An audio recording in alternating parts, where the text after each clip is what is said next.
की जीत। बच्चों, आपने अंगुली बाल डाकू की कहानी सुनी है? बहुत खूंखार डाकू था वह, लेकिन गौतम बुद्ध के उपदेश से उसका हृदय परिवर्तन हो गया।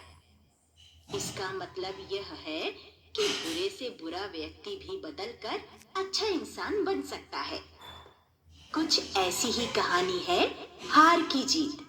आइए सुनते हैं यह कहानी। माँ को अपने बेटे और किसान को अपने लहलहाते खेत देखकर जो आनंद आता है, वही आनंद बाबा भारती को अपना घोड़ा देखकर आता था। भगवत भजन से जो समय बचता, वह घोड़े की भेंट हो जाता। वह घोड़ा बड़ा सुंदर तथा बलवान था। उसके जैसा घोड़ा सारे इलाके में ना था। बाबा भारती उसे सुल्तान कहकर पुकारते, अपने हाथ से उसे साफ करते, खुद दाना खिलाते और उसे देख देख कर प्रसन्न होते थे। उन्होंने रुपया, माल, सामान, जमीन आदि अपना सब कुछ छोड़ दिया था। यहाँ तक कि उन्हें नगर के जीवन से भी घृणा थी। अब वे गांव के बाहर एक छोटे से मंदिर में रहते और भगवान का भजन करते थे। मैं सुल्तान के बिना नहीं रह सकूंगा, उन्हें ऐसा लगने लगा था। वे उसकी चाल पर लट्टू थे। कहते, ऐसे चलता है जैसे मोर घटा को देखकर नाच रहा हो। जब तक संध्या के समय सुल्तान पर चढ़कर 8-10 मील का चक्कर ना लगा लेते, उन्हें चैन ना आता। खड़ग सिंह उस इलाके का कुख्यात डाकू था। लोग उसका नाम ही सुनकर कांपते थे। होते होते सुल्तान की कीर्ति उसके कानों तक भी पहुंची। उसका हृदय उसे देखने के लिए अधीर हो उठा। वह एक दिन दोपहर के समय बाबा भारती के पास पहुंचा और नमस्कार करके बैठ गया।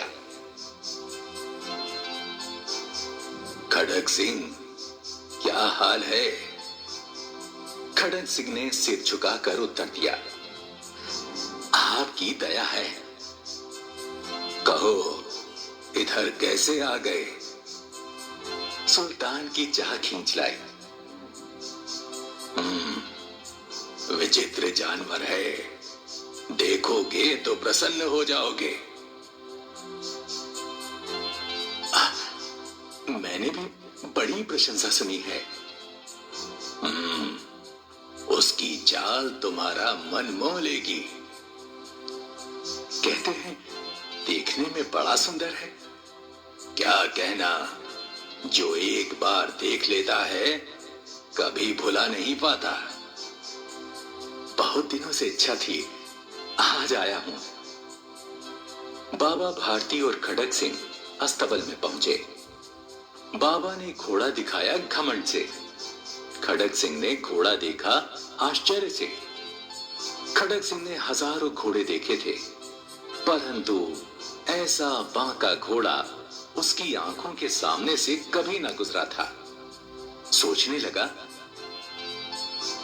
भाग्य की बात है, ऐसा घोड़ा खड़ग सिंह के पास होना चाहिए था। इस साधु को ऐसी चीजों से क्या लाभ? कुछ देर तक आश्चर्य से चुपचाप खड़ा रहा। इसके पश्चात उसके हृदय में हलचल होने लगी। बालकों की सी अधीरता से बोला, परंतु बाबा जी, इसकी चाल न देखी तो क्या देखा? बाबा जी भी मनुष्य ही थे। अपनी वस्तु की प्रशंसा दूसरे के मुख से सुनते ही उनका हृदय अधीर हो गया। घोड़े को खोलकर बाहर ले गए। घोड़ा वायु वेग से उड़ने लगा। उसकी चाल देखकर खड़ग सिंह के हृदय पर सांप लौट गया। वह डाकू था और जो वस्तु उसे पसंद आ जाए उस पर वह अपना अधिकार समझता था। उसके पास ताकत थी और आदमी थे। जाते जाते उसने कहा, बाबा जी, मैं यह घोड़ा आपके पास ना रहने दूंगा। बाबा भारती डर गए। अब उन्हें रात को नींद ना आती। सारी रात अस्तबल की रखवाली में कटने लगी। हर समय खड़क सिंह का भय लगा रहता। कई मास बीत गए और वह न आया। धीरे धीरे बाबा भारती कुछ असावधान हो गए और इस भय को स्वप्न के भय की तरह समझने लगे। संध्या का समय था। बाबा भारती सुल्तान की पीठ पर सवार होकर घूमने जा रहे थे। इस समय उनकी आंखों में चमक थी, मुख पर प्रसन्नता। कभी घोड़े के शरीर को देखते, कभी उसके रंग को, और मन में फूले न समाते थे। अचानक एक ओर से आवाज आई, ओ बाबा, इस कंगले की सुनते जाना। आवाज में करुणा थी।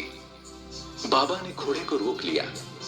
देखा, एक अपाहिज वृक्ष की छाया में पड़ा करा रहा है। बोले, कहो, तुम्हें क्या कष्ट है? बाबा, मैं दुखिया हूं, मुझ पर दया करो।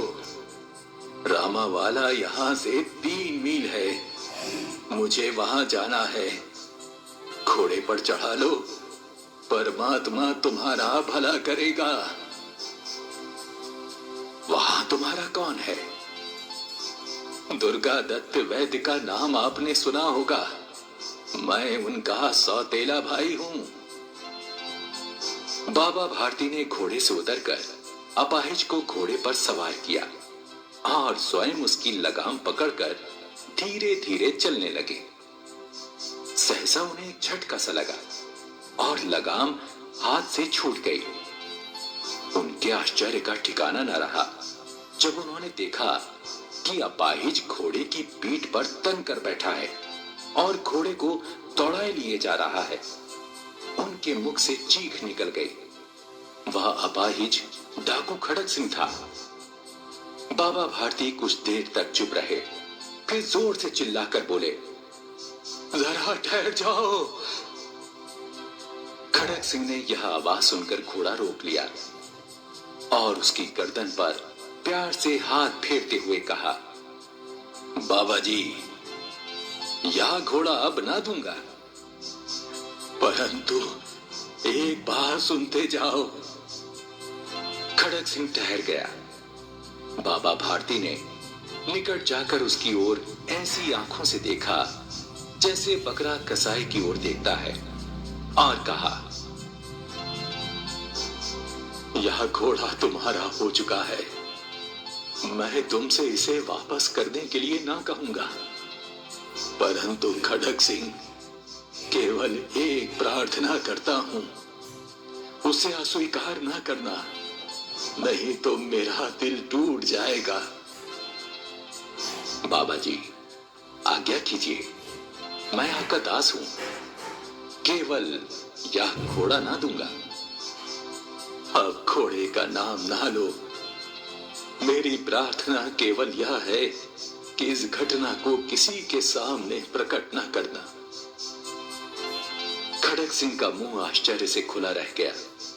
उसका विचार था कि उसे घोड़े को लेकर यहां से भागना पड़ेगा, परंतु बाबा भारती ने स्वयं उससे कहा कि इस घटना को किसी के सामने प्रकट ना करना। इसका क्या उद्देश्य हो सकता है? खड़क सिंह ने बहुत सोचा, बहुत सिर मारा, परंतु कुछ समझ ना सका। हार कर उसने अपनी आंखें बाबा भारती के मुख पर गड़ा दी और पूछा, बाबा जी, ऐसा क्यों? सुनकर बाबा भारती ने उत्तर दिया, लोगों को यदि इस घटना का पता लग गया तो वे किसी गरीब पर विश्वास ना करेंगे। यह कहते कहते उन्होंने सुल्तान की ओर से इस तरह मुंह मोड़ लिया जैसे उनका उससे कभी कोई संबंध ही ना रहा हो। बाबा भारती चले गए, परंतु उनके शब्द खड़क सिंह के कानों में उसी प्रकार गूंज रहे थे। सोचता था, कैसे ऊंचे विचार है, कैसा पवित्र भाव है। उन्हें इस घोड़े से प्रेम था। इसे देखकर उनका मुख फूल की तरह खिल जाता था। कहते थे, इसके बिना मैं रह ना सकूंगा। इसकी रखवाली में वे कई रात सोए नहीं, भजन भक्ति ना कर रखवाली करते रहे। परंतु आज उनके मुख पर दुख की रेखा तक दिखाई नहीं पड़ती थी। उन्हें केवल यह ख्याल था कि कहीं लोग गरीबों पर विश्वास करना ना छोड़ दें। ऐसा मनुष्य मनुष्य नहीं, देवता है। रात्रि के अंधकार में खड़क सिंह बाबा भारती के मंदिर में पहुंचा। चारों ओर सन्नाटा था। आकाश में तारे टिमटिमा रहे थे। थोड़ी दूरी पर गांव के कुत्ते भौंक रहे थे। मंदिर के अंदर कोई शब्द सुनाई न देता था। खड़क सिंह सुल्तान की बात पकड़े हुए था। वह धीरे धीरे अस्तबल के फाटक पर पहुंचा। फाटक खुला पड़ा था। किसी समय वहां बाबा भारती स्वयं लाठी लेकर पहरा देते थे, परंतु आज उन्हें किसी चोरी, किसी डाके का भय न था। खड़क सिंह ने आगे बढ़कर सुल्तान को उसके स्थान पर बांध दिया और बाहर निकलकर सावधानी से फाटक बंद कर दिया। इस समय उसकी आंखों में नेकी के आंसू थे। रात्रि का तीसरा पहर बीत चुका था। चौथा पहर आरंभ होते ही बाबा भारती ने अपनी कुटिया से बाहर निकल ठंडे जल से स्नान किया। उनके पांव अस्तबल की ओर बढ़े, परंतु फाटक पर पहुंचकर उनको अपनी भूल का अनुभव हुआ। साथ ही घोर निराशा ने उनके पांव को मन भर का भारी बना दिया। वो वहीं रुक गए। घोड़े ने अपने स्वामी के पांवों की चाप को पहचान लिया और जोर से ही निनाया। अब बाबा भारती आश्चर्य और प्रसन्नता से दौड़ते हुए अंदर घुसे और अपने प्यारे घोड़े के गले से लिपटकर इस प्रकार रोने लगे, मानो कोई पिता बहुत दिनों से बिछड़े हुए पुत्र से मिल रहा हो। बार बार उसकी पीठ पर हाथ फेरते, बार बार उसके मुंह पर थपकियां देते।